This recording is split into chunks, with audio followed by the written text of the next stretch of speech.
Praise the lord. ఈరోజు November 23వ తారీఖు శనివారం 2024వ సంవత్సరం. దేవుడు ఒక ఆలోచన కలగజేశాడు. కోత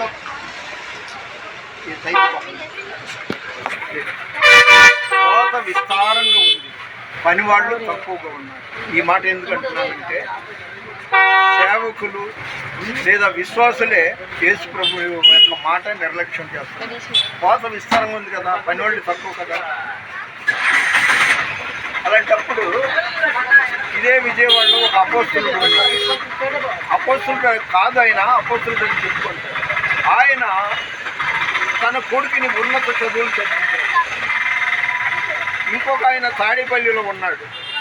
ఆయనేమో నేను సేవకుడిని చర్చి విరాళాల మీద చర్చి కట్టుకున్నాడు.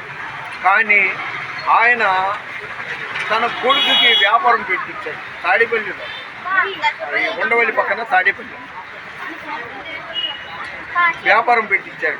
సేవకుడికి లక్షణం అదేనా, దేవుడి మాట వినట్లేదు అతను.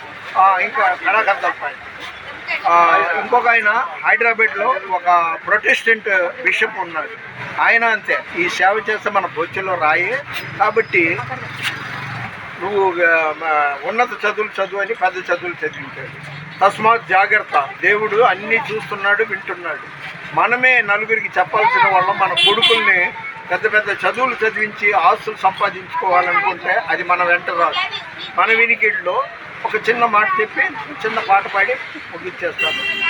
మహోన్నతుడా నీ కృపలో నేను నివసించుట నా జీవిత ధన్యతయున్నది.